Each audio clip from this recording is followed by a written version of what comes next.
कर्मों का फल और उसका दंड। एक गांव में दो कुत्ते रहते थे। दोनों आपस में गहरे मित्र थे। साथ साथ रहते और सोते थे। उनमें से एक कुत्ता काला था तो उसका नाम कालू था। दूसरा कुत्ता लाल था तो उसका नाम लालू था। एक दिन दोनों कुत्तों ने तीर्थ यात्रा करने की सोची, किंतु वह रास्ता नहीं जानते थे। दोनों ने निश्चय किया कि यात्रा तो आरंभ करें, रास्ता तो अपने आप निकल आएगा। एक दिन वह दोनों एक साथ तीर्थ यात्रा पर चल दिए। चलते चलते रात हो गई। वह दोनों एक पेड़ के नीचे सो गए। थके होने के कारण उन्हें नींद आ गई। सुबह होने पर फिर अपनी यात्रा पर चल पड़े। एक गांव के पास पहुंचने पर उन्हें भूख लगती है। वहां उन्हें कुछ चूहे दिखाई पड़ते हैं। लालू की पूंछ खड़ी हो गई। वह कालू से बोला, क्यों गंडक जी, आप फरमाओ तो मैं इन दो चार चूहों की चटनी बना डालूं। कालू जी ने गर्दन हिलाकर कहा, नहीं भाई लालू जी, हम तीर्थ यात्रा पर निकले हैं और तीर्थ यात्रा में किसी की हत्या करना पाप होता है, तो आप कोई दूसरा उपाय खोजो जिसमें कोई जीव की हत्या ना हो और हमें मांस भी ना खाना पड़े। दोनों कुत्ते एक दोराहे पर रुके। वहां पर एक मंदिर था। कुछ देर सुस्ताने के पश्चात दोनों ने फैसला किया कि अलग अलग दिशा की ओर चलना चाहिए। जिसको जो मिलेगा खा लेंगे। दोनों एक साथ चलेंगे तो कि दोनों में से किसी का पेट नहीं भरेगा। दोनों कुत्ते अलग अलग दिशा में चल पड़े।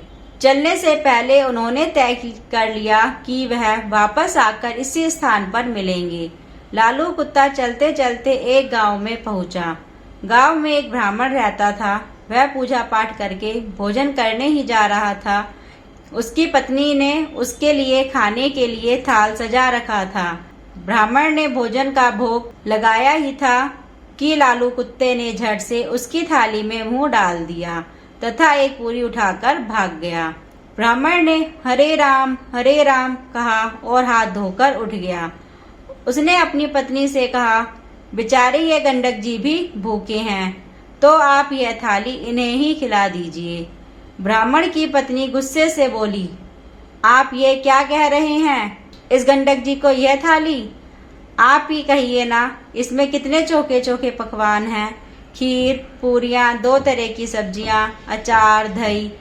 ब्राह्मण दया भाव से बोले, तुम ठीक कहती हो, पर यह भी भूखे होंगे। आप तो यह थाली इन्हें ही दे दो। सोच लो कि उनके ही भाग्य में लिखी थी। इसके पश्चात ब्राह्मण ने लालू कुत्ते को खूब पेट भरकर भोजन करवाया। लालू ने उसे खूब दुआएं दी। उधर कालू कुत्ता एक किसान के यहाँ पहुँचा। किसान अपने खेत में काम कर रहा था। उसकी पत्नी खाने की थाली रखकर गई हुई थी। थाली में बाजरे की रोटियां और साग था। खेत का काम पूरा करके जब उसने थाली खोलकर खाना खाने को तैयार हुआ ही था कि कालू कुत्ते ने तुरंत ही उसके भोजन में मुंह डाला और थोड़ी सी रोटी का टुकड़ा तोड़कर भाग गया। किसान एकदम गुस्से से भर उठा। उसकी आंखें अंगारों के समान लाल हो गई, भंवरे बन गई। उसने अपनी लाठी उठाई और गाली देते हुए उसने लाठी से इतनी जोर से वार किया कि कुत्ते की कमर टूट गई। वह पीड़ा से चिल्लाने लगा। कमर टूट जाने के कारण वह भाग भी नहीं सका। इसी बीच उसकी कमर में 2-4 लाठियां और पड़ गईं। कुत्ता अधमरा हो गया। लालू दोराहे पर खा पीकर मस्त पड़ा था। वह आंखें फाड़ फाड़ कर अपने साथी की प्रतीक्षा कर रहा था। उसका साथी उसे कहीं भी नजर नहीं आ रहा था। लाचार और उदास होकर वह दोराहे पर ही बैठ गया। थोड़ी देर बाद उसे कालू नजर आया। वह लपक कर उसकी ओर दौड़ा।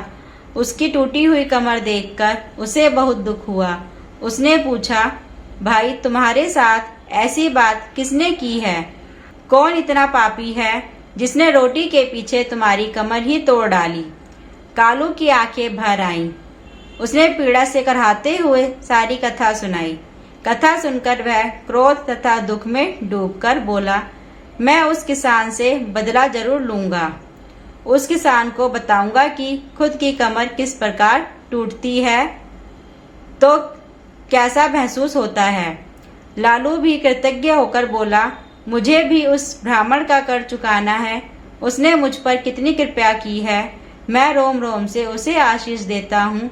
इसी प्रकार बातचीत करते हुए दोनों कुत्तों ने अंत में यह निश्चय किया कि उन्हें प्राण त्याग देने चाहिए तथा प्राण त्यागने के पश्चात उनके घरों में जन्म लेना चाहिए। इत्तेफाक से ना तो किसान के कोई पुत्र था और ना ही ब्राह्मण के।